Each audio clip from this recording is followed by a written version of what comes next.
is Kimberly, and I am here today to bring you my October wrap-up.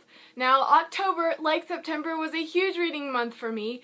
I actually read 21 books, and I think that this video is pretty long, so I will be dividing it into two parts, part 1 and part 2, like I did last month, because I read so many books and I thought that I could do it quickly, but it turns out that it's still too long.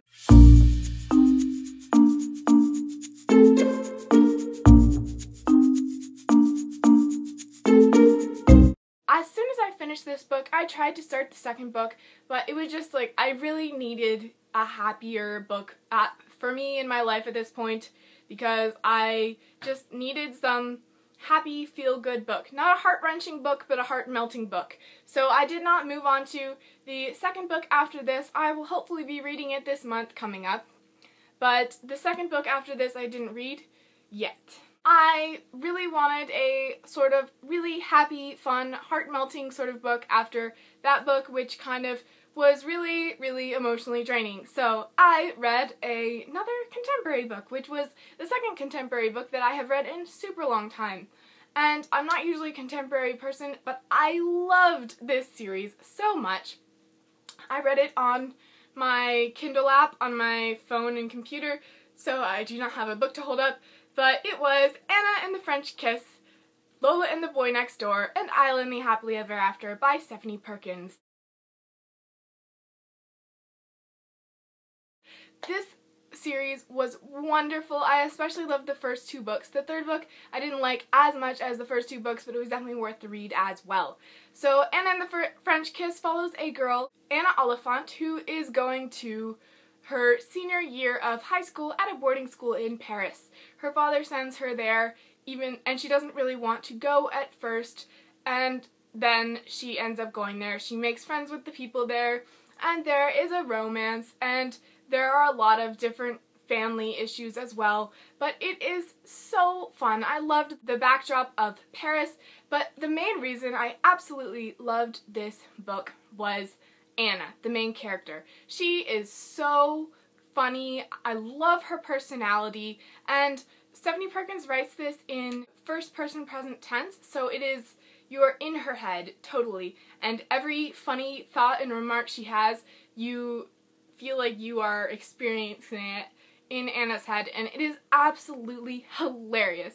So fun, so hilarious, and I loved the main character so much, and that is why I really, really loved this series. The second book is Lola and the Boy Next Door. It takes place in San Francisco, and it deals with Lola. Lola loves costuming and costumes, and she wears costumes just on a regular day of the week. Anna and Etienne from the first book are actually in this book as well, which I found to be very fun. Anyway, Lola lives with her family, and she has a boyfriend named Max, and he is much older than her, like 22 or something, and she is 17, and he is much older. He is a rocker, he smokes, he drinks, and her parents do not like him at all. He's basically a parent's worst nightmare. And she had some history with her next door neighbors, twins named Calliope, I think her name is pronounced, and Cricket, who lived there all throughout when she was growing up, but had moved away because Calliope is an Olympic figure skater, and so they have to go different places for her to train. So Lola has some history of something that went wrong with those two in the past before they moved that makes her dread the day they would ever move back, and at the beginning of the book they move back in next door. Lola and Cricket used to be very good friends. Then there was something going on with them in the past, like they might have been going towards a relationship or something, but then something went horribly wrong, and we don't know what happened at the beginning of the book, but we find out throughout the book. I absolutely loved the character of Cricket. He is super nerdy and quirky, and he's always building things and tinkering with things. He is an inventor, and he has like star charts and periodic tables in his room, and he's just very quirky and awkward and enthusiastic and attractive too, and super, super ridiculously tall and crazy hair, and I loved this character. Like, Cricket Bell, swoon. Like, I don't normally swoon over characters in books. Oh gosh, this character, oh my goodness.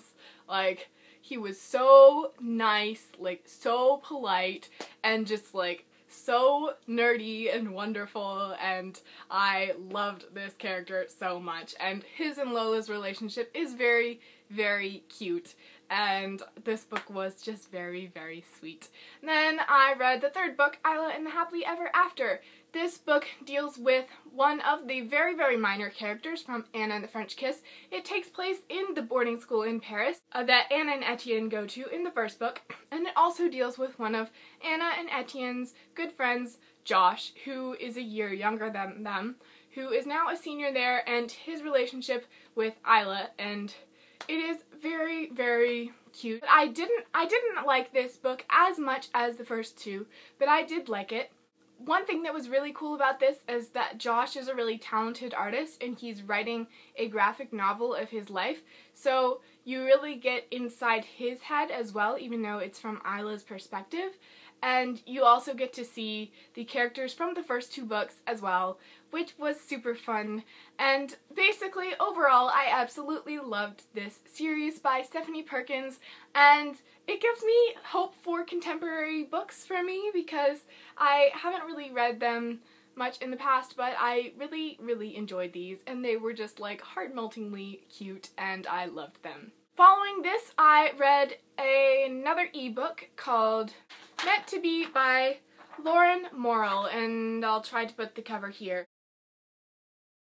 This book follows a girl who goes on a class trip to London, and it follows this whole sort of mystery thing of trying to figure out who this person is, and it's basically just like a contemporary young adult romance school trip adventure, and it was okay. I was disappointed. I read the Stephanie Perkins series before this, and it was so good, and I loved the main characters. And this one, the characters were kind of annoying. I didn't really connect with them that much. I thought the setting of London was fun, but it was okay. It wasn't bad. I say it wasn't like a wasted read, but I didn't love it. It was okay, and I was kind of getting discouraged because I really wanted to find something like Anne and the French Kiss, and it just wasn't as good. It was nowhere near as good. It was just meh. It was okay, and that's that. The last book I read in October was To All the Boys I've Loved Before by Jenny Han. This was another failed attempt at contemporary for me. So I had just had an okay-ish meh sort of book after I read the Stephanie Perkins trilogy, which I loved. Then I read the one I just talked about, which was meh. Then I tried this, and I've heard tons of people talking about this book, and I don't really know what the fuss was about. It follows Lara Jean. Whenever Lara Jean has a crush on a guy or is in love with them or something, she writes this letter which she stores in a hat box under her bed, which is kind of her way of saying goodbye to them.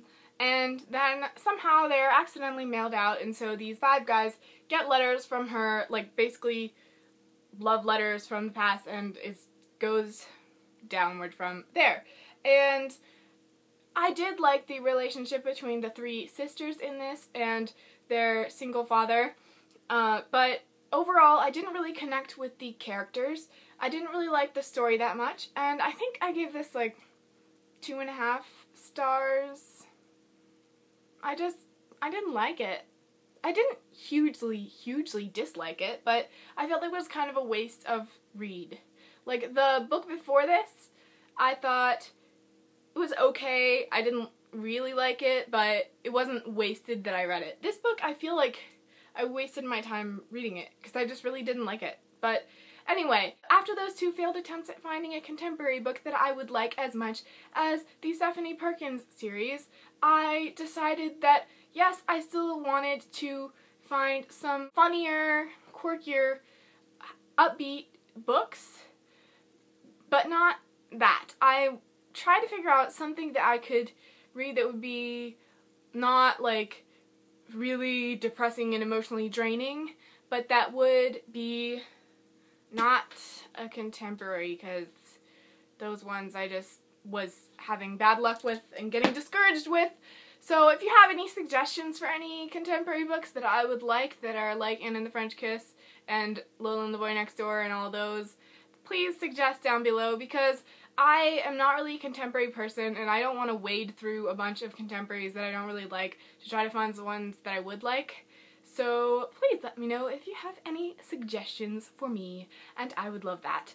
Anyway, the book that I started and I am in the middle of now is The Hitchhiker's Guide to the Galaxy. I thought that this would be a perfect one to be reading because I was getting fed up with the failed attempts at contemporary following Anne and the French Kiss, which was great, and the others which were not. So I started The Hitchhiker's Guide to the Galaxy because this is very funny and witty and quirky, and it was great.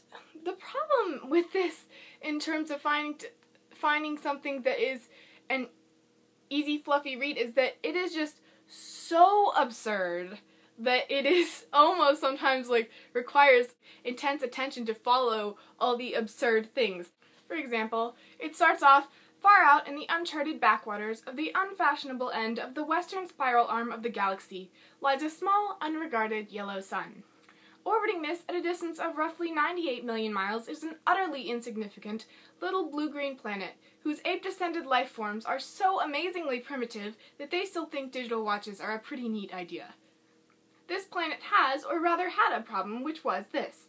Most people living on it were unhappy for pretty much of the time. Many solutions were suggested for this problem, but most were largely concerned with the movements of small green pieces of paper, which is odd because on the whole, it wasn't the small green pieces of paper that were unhappy. And so the problem remained. Lots of people were mean, and most of them were miserable, even the ones with digital watches. Many were increasingly of the opinion that they'd all made a big mistake in coming down from the trees in the first place, and some said that even the trees had been a bad move, and no one should have even left the oceans. So it starts off, you can kind of get an idea from this. That's like the least quirky part of the whole book, but it is very fun so far. I've read about a third of this. Is the Ultimate Hitchhiker's Guide to the Galaxy bind up. It has the 5 books in it, and I am a third of the way through the first book of The Hitchhiker's Guide to the Galaxy, and it is just super quirky, super fun, but so absurd that it requires attention, deep attention to follow it. So I read the first third of this on the last day of the month, and I am continuing on with it now in November. So those are the 21 books that I read in October, and then the 22nd book that I started. And I think now I am going to stack them up for you.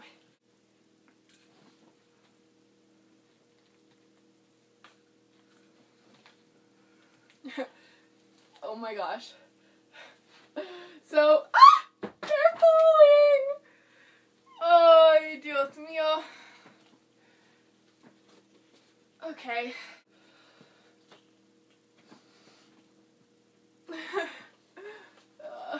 So these are only some of the books that I read, because 4 of the books I read were ebooks: Anne and the French Kiss, Lola and the Boy Next Door, and Island the Happily Ever After, and Meant to Be. So that means that these are not all of my books that I read, only some of them. They're gonna fall!